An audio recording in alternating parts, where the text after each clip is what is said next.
नमो अरहंताणम नमो अरहंताणम नमो अरहंताणम।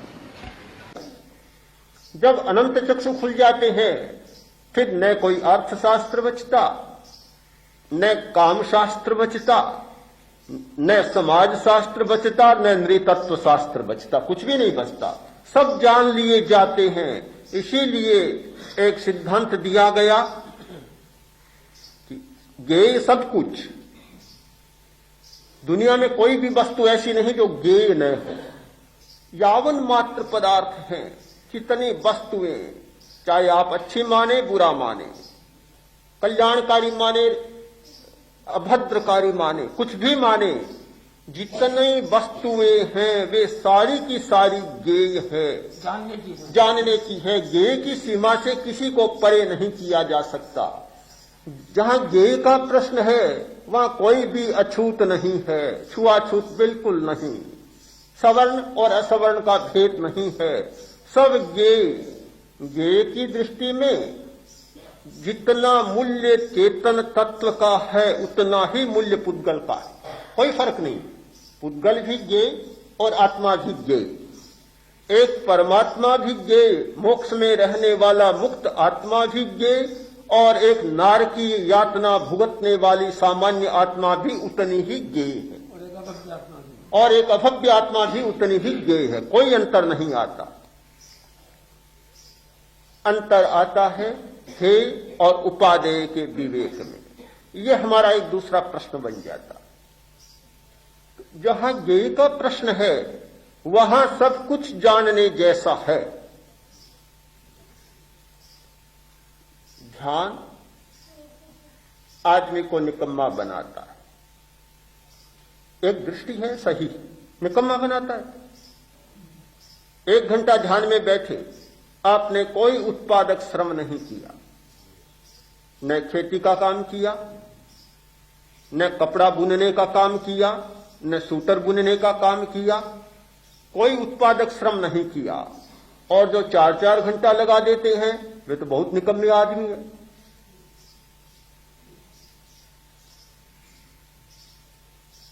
अब दूसरा पहलू भी देखें, हर बात का दूसरा पहलू भी होता है।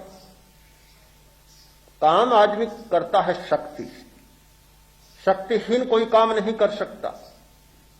मनुष्य काम करता है एकाग्रता से, चंचल आदमी कोई सफल नहीं हो सकता। एकाग्रता और शक्ति ये दोनों कार्य की दक्षता के लिए बहुत मूल्यवान है। काम करना एक बात और दक्षता होना दूसरी बात है। आज के विज्ञान ने जो दक्षता का विकास किया है एक अमूल्य देन दी है। काम पहले ही होता था, आज दक्षता में इतना विकास कर लिया कि जो काम 10 घंटा में होता था वह आज 10 मिनट में निपटाया जा सकता है। लोग कहते हैं जापान ने बहुत प्रगति की। क्यों की? कारण क्या है? एक दिशांतरण हुआ है, उनकी दिशा बदली, और दिशा बदली है उसके पीछे एक बड़ा कारण है एकाग्रता। जापानी लोगों ने ध्यान के द्वारा बहुत लाभ उठाया है। वे स्वयं स्वीकार करते हैं कि जापान के लोग जब से ध्यान करने लगे उन्होंने शरीर का बल पाया है, मनोबल पाया है। ऐसी पद्धतियां चलती है, एक आदमी एक ध्यान का विशेष प्रयोग करने वाला 2 मजबूत ईंटें हाथ में दे दें, केवल हथेलियों का दबाव देगा और देखते देखते दोनों ईंटें चूर चूर हो जाएगी। ये बल ध्यान के द्वारा विकसित किया है। लड़ने की कला विकसित की है। एक निहत्था आदमी एक शस्त्र वाले के साथ लड़ सकता है, ध्यान के द्वारा इसका विकास हुआ है। प्रदर्शन भी करते हैं, मनोबल भी पाया है, अनुशासन पाया है। अनुशासन का इतना विकास, जीवन देते समय बात नहीं सोचते, जीवन का भी विसर्जन कर सकते।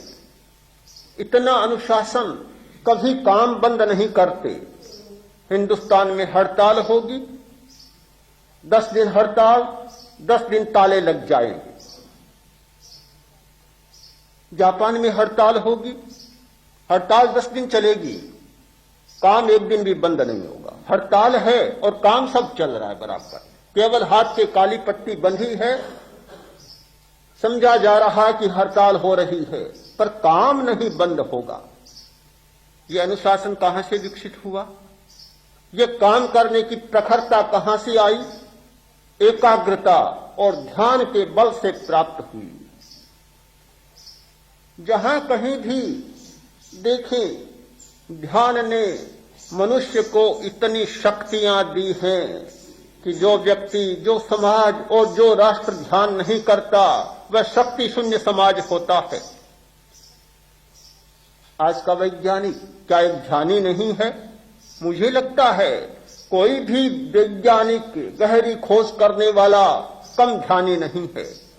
ध्यान की कोई एक ही टेक्निक नहीं होती, एक पद्धति नहीं होती, और एक प्रकार से ही सीखा नहीं जाता।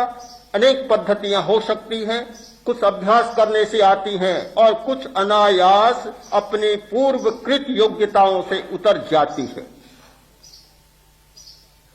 न्यूटन बहुत बड़ा वैज्ञानिक हुआ और बहुत बड़ी अद्भुत खोजें उसने की। जा रहा था,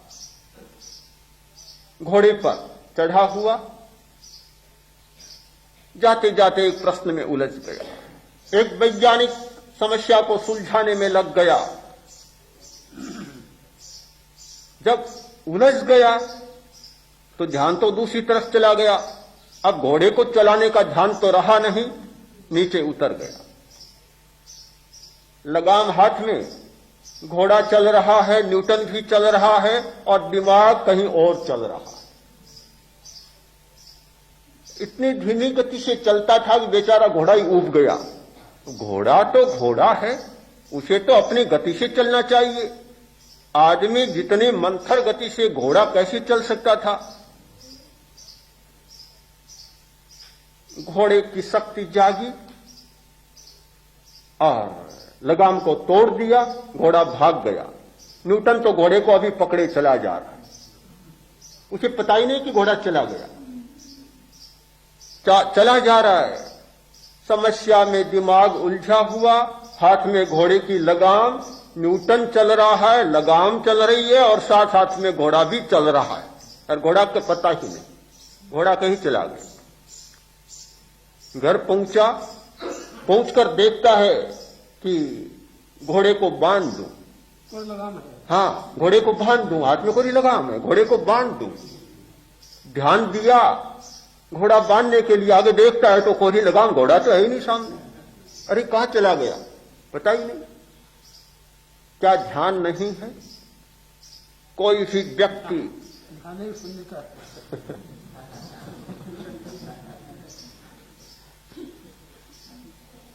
हर विषय के प्रति शून्यता हो गई और एक ही समस्या में उलझ गया।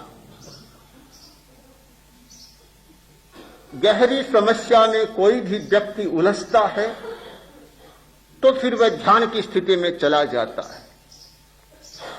गहरी एकाग्रता सधे बिना गहरे सत्य का कोई पता नहीं चल सकता, कभी नहीं चल सकता।